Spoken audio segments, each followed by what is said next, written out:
Tere hommikut! Head riigiõiguse sõbrad, austatud Uno Lõhmuse kaasteelised.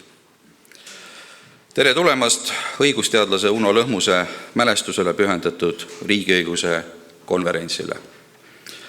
Konverentsi korraldavad Eesti Teaduste Akadeemia riigiõiguse sihtkapital, Riigikohus ja Tartu Ülikooli õigusteaduskond. Rahaliselt toetavad konverentsi Justiits- ja Digiministeerium ning Riigikohus.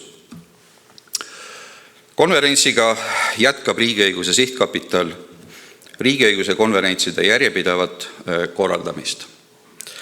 Üle-eelmise aasta juunis toimus rahvusvaheline riigiõiguse konverents, kus rahvusvaheliste ekspertide osavõtul arutati Eesti riigiõiguse arendamise perspektiive. Eelmisel aastal sisustas riigiõiguse sihtkapital Eesti õigusteadlaste päevade avaplenaaristungi teise poole ning 2 riigiõiguse paneeli. Avaplenaaristungi teise poolega tähistasime Eesti Euroopa Liitu kuulumise 20. aastapäeva ning 2 riigiõiguse paneelis arutlesime Eesti parlamendi kriisi ja põhiseaduse arendamise üle.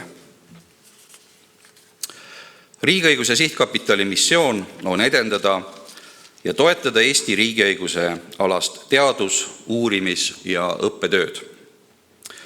Teadus areneb aruteludes ja arutelude pidamise üheks vormiks on konverentsid. Seepärast kavatseme konverentside korraldamist jätkata. Muidugi juhul, kui Justiits- ning nüüd ka Digiministeeriumi toetus taastub selleks vajalikule tasemele. Seekordne konverents on pühendatud meie seast eelmisel aastal lahkunud õigusteadlase, kohtuniku ja õppejõu Uno Lõhmuse mälestusele. Uno on ainsa Eesti juristina olnud kõigis 3 kohtuniku tippametis. Riigikohtu esimees, Euroopa Inimõiguste Kohtu kohtunik ja Euroopa Kohtu kohtunik. Ta on tegutsenud advokaadina ja õpetanud Tartu Ülikoolis.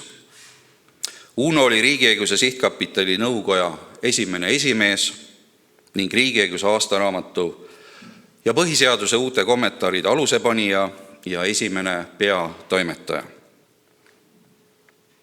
Uno teaduslik huvi oli mitmekesine.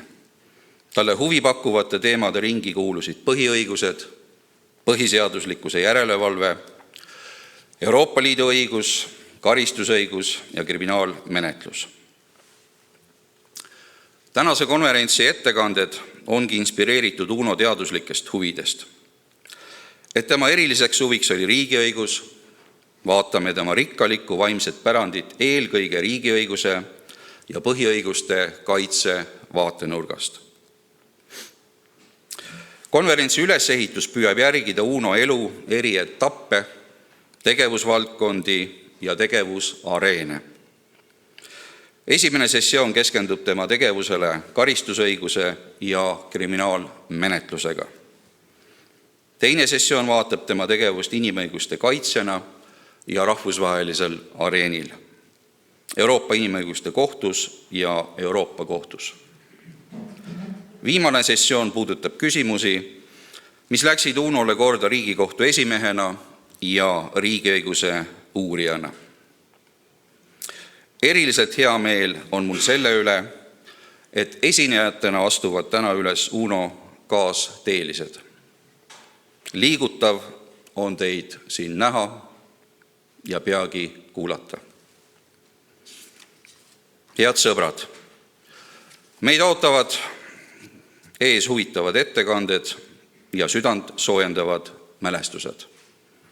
Ma soovin kõigile meeldejäävat päeva ning annan võimaluse videotervitusteks Riigikohtu esimehele Villu Kõvele ja Euroopa Kohtu presidendile Kuhn Lenartsile. Ja seejärel alustame kohe esimese sessiooniga. Aitäh!